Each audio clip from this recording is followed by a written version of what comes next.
Welcome back. आज का topic बहुत पावरफुल है और ऑनेस्टली अगर आप गोल्ड में इन्वेस्ट करते हो, ट्रेड करते हो या सिर्फ प्राइस मूवमेंट समझना चाहते हो तो ये वीडियो आपके लिए गोल्ड माइन होने वाला है। आज हम बात करने वाले हैं गोल्ड का रियल ब्रेकआउट कब होता है। लेकिन रुक जाओ, सिर्फ रेसिस्टेंस के ऊपर प्राइस चला गया मतलब ब्रेकआउट हो गया, इतना सिंपल नहीं होता। मार्केट इतनी सीधी नहीं है। बहुत बार जो ब्रेकआउट लगता है एक्चुअली फेक आउट होता है, और जो लोग बिना समझे एंट्री ले लेते हैं वही लोग फंस जाते हैं। इसलिए आज मैं आपको स्टेप बाय स्टेप समझाऊंगा technical signals, fundamental triggers, market psychology, fake breakout traps और एक प्रैक्टिकल चेकलिस्ट जिससे आप खुद आइडेंटिफाई कर पाओगे कि ब्रेकआउट रियल है या ड्रामा। तो चलिए बिना टाइम वेस्ट किए शुरू करते हैं। सबसे पहले बेसिक बात क्लियर कर लेते हैं, ब्रेकआउट होता क्या है। सिंपल लैंग्वेज में, जब गोल्ड प्राइस किसी इंपॉर्टेंट रेसिस्टेंस लेवल को स्ट्रॉन्ग तरीके से क्रॉस करता है उसको ब्रेकआउट कहते हैं। लेकिन रियल ब्रेकआउट का मतलब है प्राइस सिर्फ क्रॉस ही ना करना बल्कि क्रॉस करके सस्टेन भी करना। मतलब इमेजिन करो, एक गेट है, अगर कोई आदमी गेट को धक्का मार के 1 सेकंड के लिए बाहर गया और तुरंत वापस आ गया तो वो ब्रेकआउट नहीं था। लेकिन अगर वो गेट क्रॉस करके आगे बढ़ गया, स्पीड मेंटेन की, तब वो रियल ब्रेकआउट है। एग्जैक्टली यही डिफरेंस है स्पाइक और ब्रेकआउट में। अब नेचुरली सवाल आता है, कैसे पता चलेगा कि मूव जेन्युइन है। तो चलिए अब टेक्निकल सिग्नल्स की बात करते हैं, और ध्यान से सुनना क्योंकि यही फाउंडेशन है। सबसे पहला सिग्नल है वॉल्यूम। अगर प्राइस ऊपर जा रहा है लेकिन वॉल्यूम नॉर्मल या लो है तो समझ जाओ पार्टिसिपेशन वीक है। रियल ब्रेकआउट में वॉल्यूम अबव एवरेज होता है। क्यों? क्योंकि ज्यादा लोग बाय कर रहे होते हैं, इंस्टीट्यूशंस भी। यानी price plus volume is equals to conviction. अगर प्राइस ऊपर और वॉल्यूम नीचे तो सस्पिशियन। अब इसके बाद आता है टाइम फ्रेम कंफर्मेशन। ये बहुत लोग इग्नोर करते हैं। इंट्राडे ब्रेकआउट देख के एंट्री ले लेते हैं और फिर फंस जाते हैं। स्ट्रॉन्ग ब्रेकआउट तब माना जाता है जब डेली या वीकली क्लोज रेजिस्टेंस के ऊपर आए। सिर्फ इंट्राडे विक का कोई मतलब नहीं। यहाँ एक स्मार्ट ट्रिक यूज करो। अगर ब्रेकआउट के बाद प्राइस रीसेट करता है और सेम लेवल सपोर्ट बन जाता है तो ब्रेकआउट और स्ट्रांग हो जाता है। Resistance, break, retest, bounce is equals to healthy structure. अब नेक्स्ट चीज, मोमेंटम कंफर्मेशन। इंडिकेटर्स जैसे RSI और MACD यहाँ हेल्प करते हैं, लेकिन ब्लाइंडली यूज मत करो। अगर RSI ऊपर जा रहा है और डाइवर्जेंस नहीं है, मोमेंटम हेल्दी है। अगर प्राइस ऊपर जा रहा है और RSI नीचे, मतलब warning sign. MACD bullish crossover और एक्सपैंडिंग हिस्टोग्राम ब्रेकआउट सपोर्ट करता है। यानी इंडिकेटर्स सपोर्ट करें तब ब्रेकआउट को वेट मिलता है। अब तक हमने टेक्निकल्स देखे, लेकिन सिर्फ चार्ट से काम नहीं चलता।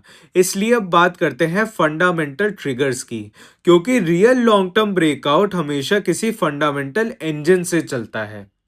सबसे बड़ा ड्राइवर है real interest rates. Gold interest नहीं देता, तो जब रियल यील्ड्स गिरती हैं गोल्ड अट्रैक्टिव हो जाता है। जब मार्केट को लगता है फ्यूचर में रेट कट्स आ सकते हैं, गोल्ड में बाइंग बढ़ जाती है। इसके बाद आता है इन्फ्लेशन। अगर इन्फ्लेशन स्टिकी या राइजिंग है, लोग गोल्ड को हेज के लिए लेते हैं। Inflation surprise upside, gold support. फिर central bank buying.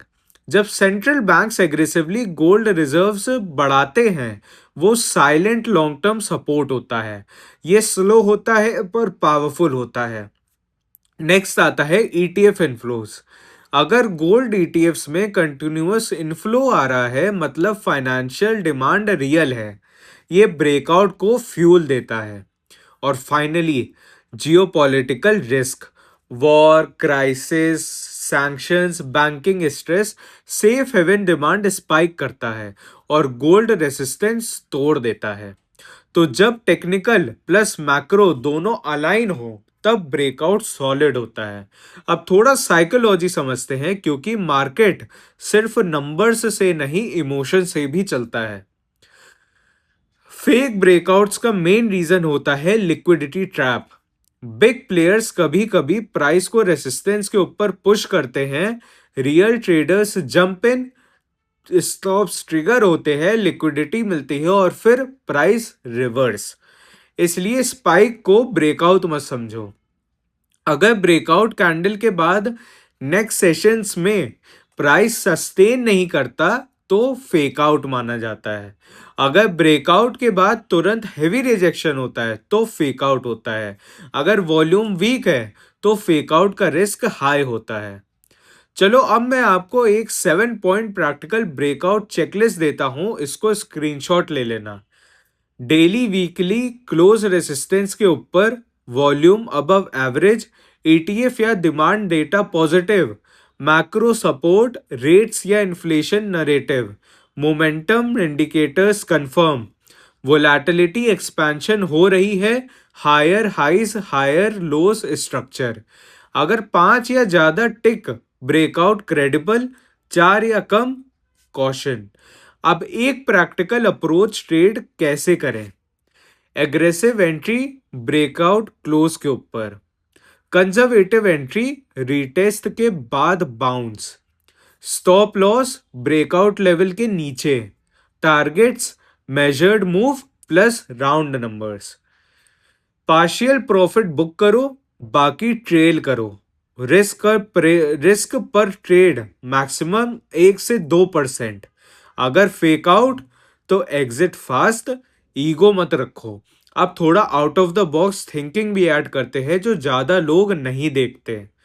Options market activity, unusual call buying breakout को पुश करता है। गोल्ड माइनिंग स्टॉक्स अगर गोल्ड से ज्यादा स्ट्रॉन्ग चल रहे हैं, confirmation. Physical seasonal demand, India Asia wedding and festival cycles, local premiums बढ़ते हैं। Cross assets confirmation, dollar weak plus gold strong, breakout quality better. अब फाइनल समरी कनेक्ट करते हैं। तो दोस्तों, गोल्ड का रियल ब्रेकआउट तब होता है जब प्राइस सिर्फ रेसिस्टेंस क्रॉस नहीं करता बल्कि वॉल्यूम, मोमेंटम, मैक्रो सपोर्ट और डिमांड फ्लोज के साथ सस्टेन करता है। Breakout is equals to structure plus participation plus narrative plus confirmation. सिर्फ चार्ट लाइन क्रॉस करना ब्रेकआउट नहीं, सस्टेन करना ब्रेकआउट है। और याद रखो, मार्केट में प्रेडिक्शन नहीं कंफर्मेशन ट्रेड करो। अगर आप चाहते हो मैं इसी टॉपिक पर एक powerful YouTube short, thumbnail, line और डिस्क्रिप्शन भी बना दूं तो कमेंट करो गोल्ड ब्रेकआउट पैक, मैं बना दूंगा। अगर वीडियो वैल्यूएबल लगा लाइक करो, शेयर करो और सब्सक्राइब जरूर करो।